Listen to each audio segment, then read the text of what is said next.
Hola, ¿qué tal amigos? Iniciamos nuestro resumen semanal contándoles que Cabo Verde autorizó la extradición de Alex Saab a los Estados Unidos. La Corte Suprema de Colombia ordenó el arresto domiciliario del expresidente y senador Álvaro Uribe, dentro del proceso que se le sigue por manipulación de testigos contra un opositor. Entre tanto, la Asamblea Nacional en Venezuela, presidida por Juan Guaidó, aprobó un proyecto de acuerdo para no participar en las elecciones convocadas por Nicolás Maduro para el próximo 6 de diciembre. En medio de acusaciones por aparente corrupción, el rey emérito de España, Juan Carlos I, anunció que abandonó la nación ibérica y ha decidido trasladar su residencia a otro país. Benedicto XVI se encuentra frágil de salud. Beirut, por su parte, fue el foco de las noticias internacionales esta semana, cuando una explosión en el puerto de la capital del Líbano dejó más de 130 muertos y miles de heridos. Y finalizamos la semana contándoles que el rector Rafael Simón Jiménez renunció a su cargo dentro del CNE, elegido por el Tribunal Supremo, leal a Nicolás Maduro. Detalles de esta y otras informaciones a continuación.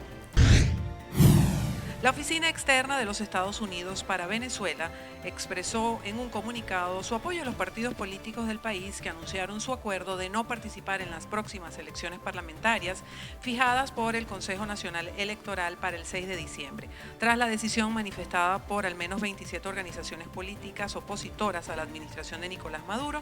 Estados Unidos envió este mensaje de apoyo a las toldas que calificó como valientes.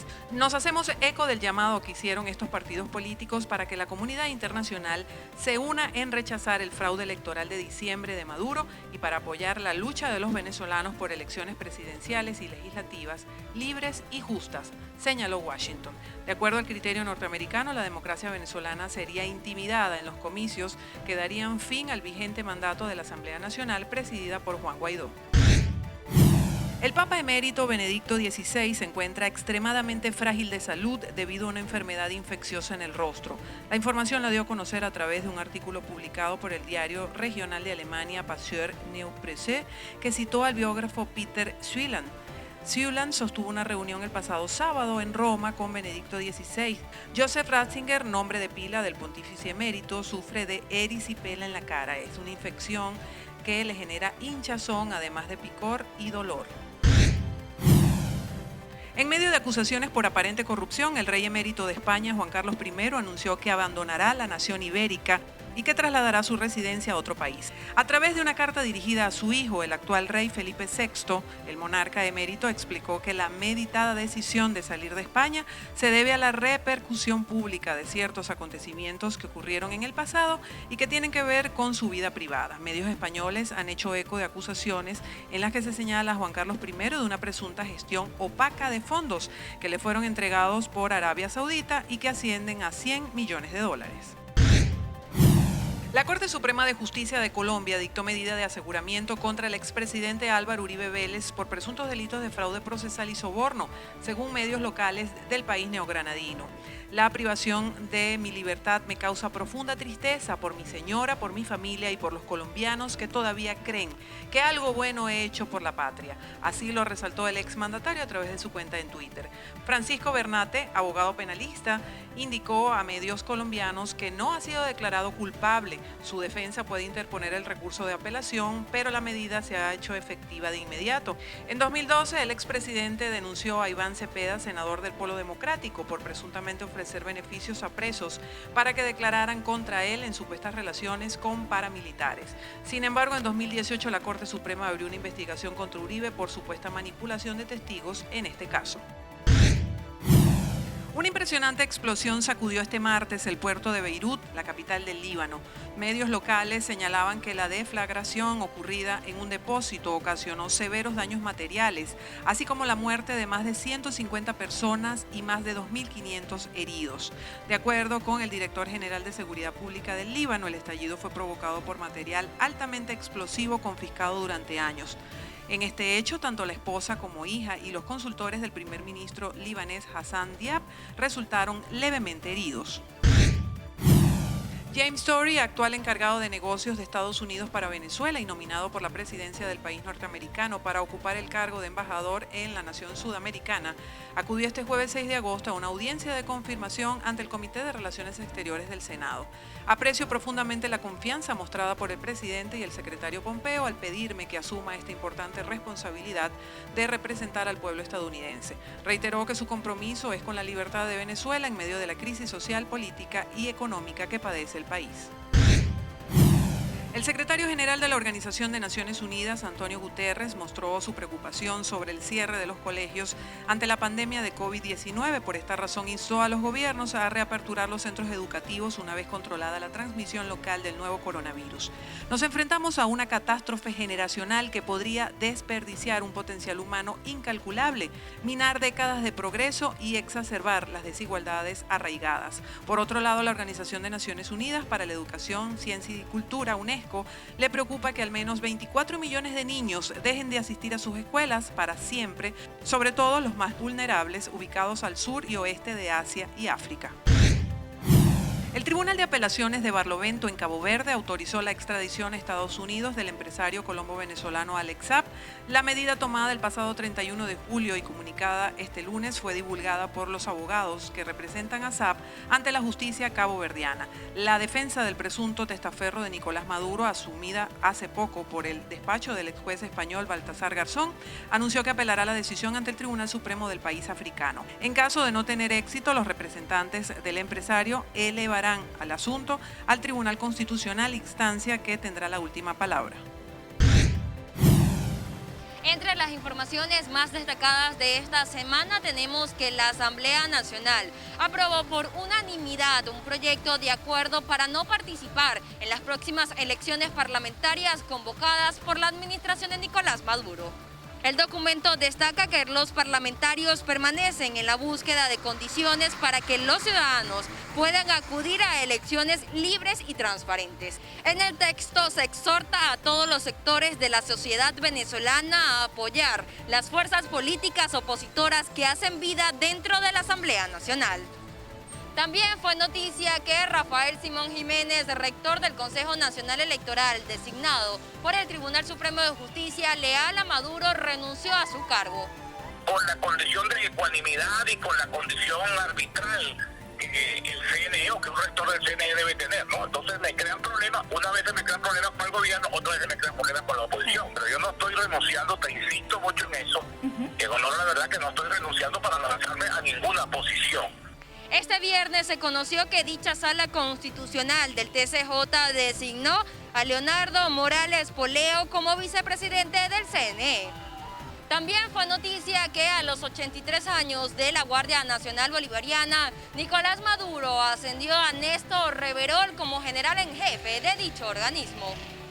Por haber sido responsable de frustrar acciones mercenarias, Maduro decidió condecorar a diversos oficiales de la Guardia Nacional Bolivariana y reconocer a Reverol, quien también funge como ministro de Interior y Justicia y Paz dentro de su administración. Reverol se convirtió de esta forma en el primer general en jefe de la Guardia Nacional Bolivariana. En otras informaciones también fue noticia la reaparición de Diosdado Cabello, vicepresidente del Partido Socialista Unido de Venezuela, tras haber anunciado que era portador del COVID-19. Durante una videoconferencia del PSUV de cara a las elecciones parlamentarias convocadas por el CNE para el 6 de diciembre, Maduro dijo que Cabello participaría, pero por fallas en su cámara solo pudo salir con su voz. Mientras, en un video publicado en las redes sociales, Cabello salía mostrando su recuperación. Este material fue publicado a los pocos minutos después que se conociera la información por parte de un medio estadounidense que afirmara que estaba conectado a un respirador en el hospital militar. Esta es parte de la información que se desarrolló en la ciudad capital durante esta semana. Pero continuemos el recorrido informativo con mi compañera Ana Carolina Arias en el estado Nueva Esparta. Gracias, Andrea, desde Caracas, capital de Venezuela, por el pase al estado Nueva Esparta, esto es en el oriente del país. Esta semana destaca en la región insular el pronunciamiento de empresarios del sector turístico, quienes aseguran que ante el avance de la pandemia, a estas alturas el año está perdido. Aunque guardan esperanzas para el mes de diciembre de reactivar algunas actividades, consideran que será en enero cuando los protocolos de bioseguridad estén más concretos y puedan reactivarse ciertamente las actividades. No obstante, consideran que todo esto pasa también por mejorar las condiciones de los servicios, por ejemplo el agua, cuyas fallas han recrudecido en el estado Nueva Esparta, pero también el tema del combustible, que esta semana se ha aplicado la restricción de la venta de gasolina, lo cual afecta toda la movilidad en la región. Ese reporte desde la isla de Margarita en el estado Nueva Esparta, y con esto nos vamos hacia los estados andinos con nuestra compañera Mayra Linares en el estado Trujillo. Muchísimas gracias a la compañera Ana Carolina Arias desde el estado Nueva Esparta. Nosotros desde el estado Trujillo les podemos informar lo que ha sido noticia durante esta semana. El día lunes resultó detenido el ciudadano David Pacheco del municipio Valera, esto por haber hecho viral una grabación de un video donde se mostraba accidentado el cuerpo de bomberos de rescate del estado Trujillo, presuntamente por falta de combustible. El día miércoles fue su audiencia de presentación, resultando y teniendo como delito instigación al odio. Entre las medidas quedó con medida cautelar bajo presentación cada 15 días, prohibiéndole también hacer videos al cuerpo de bomberos. En otras notas también es importante resaltar la afectación que han tenido los pacientes renales que se hacen su tratamiento en el estado Trujillo. Incluso muchos de ellos vienen del estado Zulia y del estado Mérida a aplicarse su tratamiento. Algunos de ellos 3 veces por semana. Solamente han podido realizar una sola sesión debido a que no cuentan con el combustible para llegar hasta acá. Tienen que pagar carros expresos para que puedan llevarlos y no tienen cómo realizarse el tratamiento. Es el llamado que realizan al gobierno regional y también a la Guardia Nacional para que le brinden el apoyo, ya que cuentan con los salvoconductos. Es la información que nosotros tenemos desde el estado Trujillo. Les reportó Mayra Linares. Vamos a conocer lo que ocurre en el estado Anzoátegui con el compañero José Alberto Ramírez. Agradecemos a nuestra compañera Mayra Linares desde el estado Trujillo, acá en el estado Anzoátegui, y empezamos con la noticia destacada de la semana, y es que tras fuertes precipitaciones ocurridas en los últimos días, esto generó fuertes inundaciones en la zona metropolitana del estado Anzoátegui, siendo la ciudad de Barcelona la más afectada, ya que más de 40 comunidades se vieron inundadas. En la ciudad de Puerto La Cruz estuvo marcada por el desbordamiento del río Curaguaro, lo que lamentablemente generó un fallecimiento de una joven de 22 años quien se disponía a cruzar esta quebrada. En la ciudad de Guanta también se vio afectada con 4 sectores y también la caída de varios árboles. Ante esto, desde Protección Civil del estado Anzoátegui levantaron las alertas y desplegaron todos los cuerpos de seguridad y preventivos ante las zonas vulnerables, siendo la zona, el sector de El Esfuerzo 2 y Tronconal Quinto las más afectadas de todos en el estado Anzoátegui, lo cual generó ciertas inundaciones en viviendas, y hasta esta semana estuvieron en situación crítica estas personas. Por otra parte, también autoridades municipales anunciaron el incremento del nivel del río Neverí. Producto de estas fuertes precipitaciones, el río llegó a una profundidad de 4.10 metros. Esto sería la primera vez que alcanza este nivel el río más grande y extenso del estado Anzoátegui. Esta fue la información más destacada de la semana en el estado Anzoátegui. Continúen viendo las noticias de la semana en todo el territorio de Venezuela. En el estado Lara se está agudizando la falla de combustible. Hay personas que pueden pasar hasta 6 días en una cola sin poder echar gasolina, una situación que se viene repitiendo desde hace aproximadamente 3 semanas y que no ha tenido solución. La primera mandataria regional, Carmen Meléndez, habría manifestado que la gasolina para el estado iba a llegar interdiario, pidiendo de esta manera paciencia para la población para que pudieran cubrir la demanda. Sin embargo, esto no ha sido posible. También manifestaba la gobernadora que iban a hacer la reactivación de la planta de Mapora temporal, precisamente para poder comenzar a distribuir gandolas que pudieran cubrir la alta demanda de la población, tomando en cuenta que durante esta semana de cuarentena radical en Venezuela, quienes están en las colas de gasolina es porque tienen un salvoconducto y son los que se les permite echar gasolina. Sin embargo, usuarios han manifestado que esto no ha sido posible, pues se le está dando prioridad solamente a vehículos oficiales, dejando por fuera a muchos venezolanos que tienen su salvoconducto, que tienen su permiso y que no han podido echar gasolina. Ni siquiera las estaciones de servicio que están dolarizadas o que en el estado Lara se les conoce como estaciones de servicio premium cuentan con la gasolina, y esto de alguna manera tiene preocupada a toda la población que sale a la calle en búsqueda del combustible, y esto no ha sido posible. Esta es la información que tenemos desde el estado Lara al centro occidente de Venezuela. Continuamos con el recorrido de Noticias Nacional. En el estado Monagas, durante esta semana de cuarentena radical, una de las noticias más resaltantes es que las estaciones de servicio que funcionan en este estado no abrieron. Esto por orden de las autoridades regionales. Según explicó la gobernadora del estado, esta medida se tomó para evitar que las personas se aglomeraran haciendo las filas para poder surtir gasolina.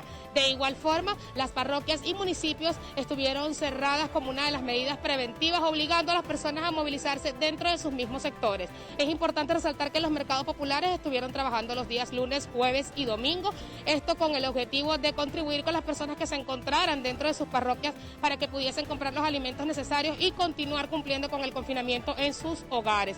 Ante esta situación también surgieron los mercados populares dentro de las parroquias para poder contribuir con las personas y que puedan comprar los alimentos necesarios sin necesidad de caminar largos trayectos hasta los mercados principales que se encuentran ubicados en el centro de Maturín, capital de este estado.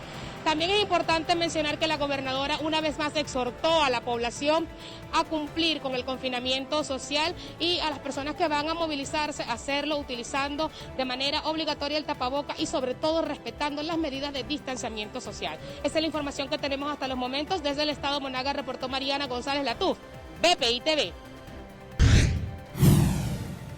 Desde el estado Sucre, lo más destacado durante esta semana ha sido las irregularidades que se han presentado en la capital del estado Sucre y en los 15 municipios restantes que conforman esta región del oriente venezolano en cuanto al servicio de energía eléctrica. Un estado que no presentaba este tipo de problemáticas, sin embargo, en las últimas 2 semanas se ha alzado el número de cortes no programados establecidos por Corpolet, que superan las 6 horas por cada una de las comunidades. Incluso hay un municipio que reportó durante esta semana 3 días consecutivos sin servicio eléctrico. Ante esto no hay respuesta por parte de las autoridades de Corpolet para conocer la situación que se presenta en cuanto al servicio eléctrico específicamente en el estado Sucre. Ante esto hay múltiples denuncias de diferentes comunidades quienes hacen un llamado de atención a este cuerpo, a esta institución del estado para solventar esta problemática, incluso en aquellos sectores donde se ven afectados por cortes no programados durante el día de 6 a 8 horas. Nosotros en conversaciones con el sindicato de trabajadores de Corpolet nos aseguraban que ante esta situación de contingencia no tienen cómo resolver las múltiples denuncias que he recibido de diferentes comunidades debidamente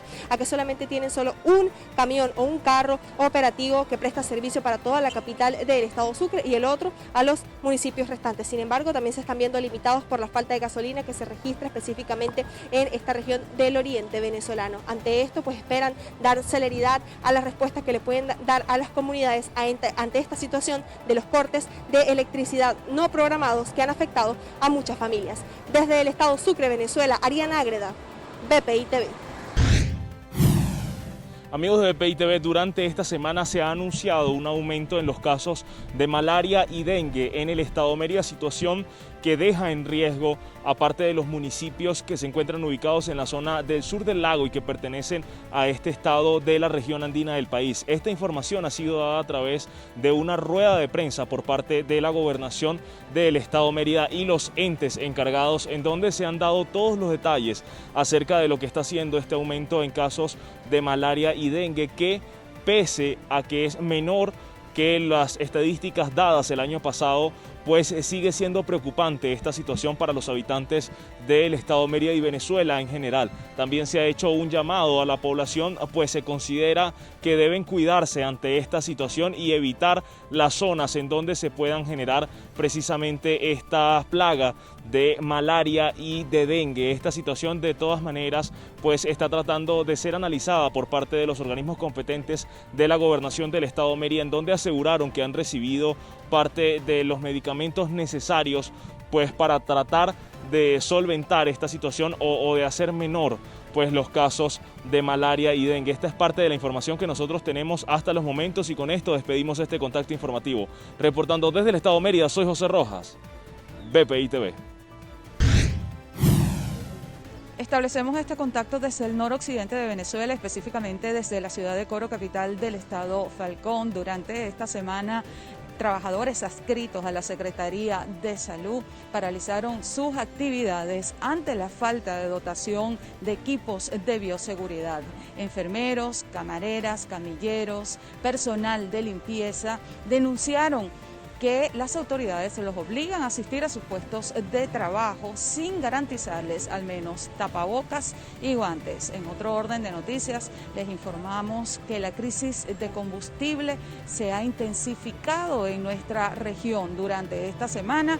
Las estaciones de servicio que despachan gasolina a precio subsidiado no abrieron sus puertas, se mantuvieron cerradas, mientras que se evidenciaron largas filas en las estaciones que despachan el combustible a precio dolarizado. En cuanto al tema COVID-19, les informamos que la Comisión Nacional para la Prevención del Coronavirus en el país reportó 11 nuevos casos en el estado Falcón, lo que elevó la cifra de contagios a 141. Ya para finalizar, les informamos que el gobernador del estado Falcón, Víctor Clark, anunció que a partir del próximo lunes 10 de agosto se reactiva el esquema pico y placa para la distribución y venta de gasolina en el estado. Esto tiene que ver con el despacho de combustible de acuerdo al número terminal de la placa del vehículo. Es parte del reporte que tenemos desde el estado Falcón. Soy Martí Barbera, BPI TV. Durante esta semana fue noticia en el estado Zulia la escasez de combustible, situación que ha traído graves consecuencias. En el municipio Mara, la joven Natalie Palmar tuvo que dar a luz en un estacionamiento debido a que la ambulancia de cuerpos de seguridad y de salud se encontraban haciendo cola para poder surtir combustible. Sus familiares se apersonaron a un punto de atención de la Guardia Nacional Bolivariana, teniendo como respuesta que no contaban con combustible. Ya entrada en labor de parto, la joven tuvo que dar a luz con la ayuda de una enfermera que transitaba por el sector. Gracias a Dios la niña se encuentra bien, le dieron el nombre de Maquena Milagro Palmar y se encuentra en su vivienda, pero esto es solamente un reflejo de la situación y de las consecuencias que trae la escasez de combustible en el estado Zulia. Asimismo, distintos ciudadanos que hacen colas desde inicios de semana han denunciado los abusos por parte de los cuerpos de seguridad al no brindar el apoyo oportunamente a las personas que así lo requieren. Es la información que podemos aportar durante toda esta semana en el estado Zulia. Reportó María Carolina Quintero, BPI TV. Esta semana fue noticia en el estado de Aragua que el problema de la escasez de gasolina puntea en la región, pues se aprecia en la mayoría de las estaciones de servicio grandes filas de vehículos en cuales los conductores esperan el abastecimiento. De igual forma pudimos conocer que trabajadores de envases venezolanos reclaman respuestas por parte de la Inspectoría del Trabajo, pues ante las denuncias de irregularidades en los procedimientos que ejecutan los patronos con ellos, la Inspectoría aduce que no pueden recibir solicitudes, pues están cumpliendo con la cuarentena preventiva del COVID-19. Por otra parte, pudimos conocer casos de trabajadores que están siendo afectados por la escasez de gasolina y también por las restricciones de transporte de la cuarentena, y de igual forma que otros trabajadores se están reinventando para poder lograr ingresos, entre lo que se puede destacar que están acudiendo al servicio de delivery para poder generar ingresos diarios. Asimismo, pudimos conocer que la Fundación Mi Esperanza atiende a un gran número de personas de escasos recursos y está en la búsqueda de ampliar su campo de acción a través de la suma de voluntades a fin de poder lograr llevar alimentos a estas personas de escasas posibilidades económicas. Es lo que fue noticia en el estado de Aragua esta semana. Reportó Rinaldo Campins, BPI TV. En el estado Bolívar, la noticia más importante de la semana fue una protesta que ejecutaron los vecinos del sector Fronteras de Guayparo, una zona ubicada en San Félix, municipio caroní de esta entidad sureña. Ellos estaban manifestando su descontento ante la escasez de gas doméstico. Dicen que por esta situación tienen que hacer fogatas con leña y el humo que proviene de estos fogones está generando problemas respiratorios, sobre todo en los niños. Ellos dijeron que si durante esta semana no consiguen respuestas a sus demandas, en los próximos días van a continuar ejerciendo protestas. Hay que recordar que la mayoría de los sectores de San Félix, desde que comenzó la cuarentena en marzo, se han quejado y han protestado por la escasez de los servicios públicos, pero puntualmente del gas doméstico. Esta semana en el estado Guárico fue noticia la escasez de combustible que está afectando a los municipios agrícolas de esta zona llanera del país. Productores agropecuarios aseguran que ha disminuido la producción de carne y queso, rubros que no se han podido despachar a otras zonas de Venezuela. Algunos tienen más de 15 días en la población de Valle de la Pascua haciendo cola fuera de una estación de combustible a precio internacional. También podemos destacar que durante esta semana las lluvias han generado estragos en algunas comunidades. En el sector de Puerta Negra, una familia perdió parte de su vivienda luego de que un muro cayera sobre ella. También podemos mencionar que el sector docente denuncia que tienen más del 280% de deuda a los educadores y además destacan que no cuentan con los recursos necesarios para continuar dictando clases vía online. Finalmente podemos mencionar que un bote de aguas negras está afectando a habitantes del sector Puerto Rico y que además tiene en riesgo a un ambulatorio ya que este podría cerrar. Desde el estado Guárico en Venezuela para BPI TV, Jorge González. Gracias por el contacto. En el estado Portuguesa fue noticia durante esta semana la denuncia hecha por familiares de quienes se mantienen privados de libertad en los calabozos del Cuerpo de Investigaciones Científicas Penales y Criminalísticas Subdelegación Acarigua, quienes alegaban que un grupo de reclusos están padeciendo de varias enfermedades, entre ellos fiebre, diarrea, vómito e incluso hay diagnosticados con dengue. Los familiares precisaron que se mantienen en angustia, puesto que no saben las condiciones de salud de estas personas que están privadas de libertad y que las autoridades hasta el momento no han permitido una atención médica para estas personas que se encuentran recluidos en los calabozos del 6CPC. Manifestaron que tampoco se han realizado las audiencias preliminares de quienes esperan por sus procesos penales. Parte de la información que ocurrió durante esta semana en el estado Portuguesa, y con esto terminamos todo el balance informativo de esta semana que está concluyendo. Vámonos de inmediato a ver lo que fue noticia en materia de deportes y espectáculos. Estas son las mejores informaciones deportivas durante esta semana.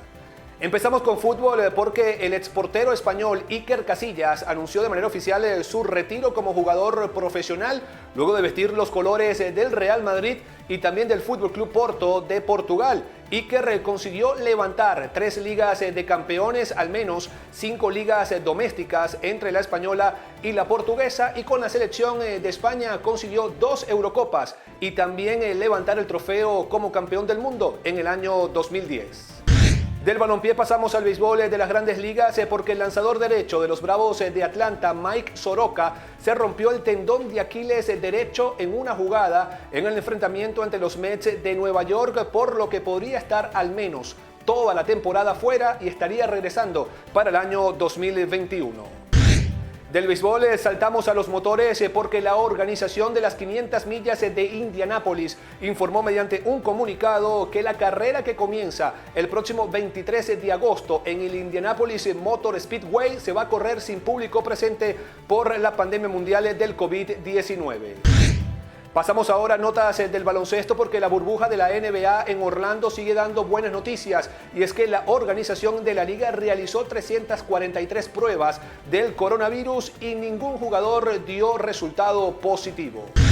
Y finalizamos con notas también de fútbol porque el presidente de la Federación Venezolana de Fútbol, Jesús Berardinelli, falleció esta semana luego de estar hospitalizado desde el pasado 22 de julio. Cabe destacar que Berardinelli fue detenido en San Felipe, Yaracuy, por malversación de fondos, difamación al técnico Rafael Dudamel y también falsificación de documentos. Desde Caracas, Venezuela, para BPI TV, Wilder Delgado. Quien los saluda ahora mismo, Jonathan Olivares, y de inmediato vamos a conocer las noticias más destacadas del mundo del espectáculo de esta semana. Y es que siguen los despidos inesperados en la cadena televisiva Telemundo. El pasado 6 de agosto se dio a conocer que la periodista María Celeste Arrarás fue despedida del programa Al Rojo Vivo, el cual conducía por más de 15 años de transmisión ininterrumpida. La periodista puertorriqueña se despidió con un emotivo mensaje que decía: queridos amigos, con profunda tristeza quiero informarles que ayer fue mi último día en El Rojo Vivo y en la pantalla de Telemundo. Esta mañana fui informada por la empresa de que han decidido que el programa tome otro rumbo y que debido a ajustes por la pandemia ya no seré más parte del show. Quienes han seguido la carrera de María Celeste no se explican tal decisión de la cadena Telemundo. Sus compañeras en el programa, Mirka de Llanos y Jessica Carrillo, se despidieron en vivo con palabras de motivación y agradecimiento hacia ella. Al mismo tiempo, Telemundo también tomó la decisión sin motivo alguno de sacar de sus pantallas a la animadora Rachel Díaz, quien hacía vida en el canal desde hace 12 años.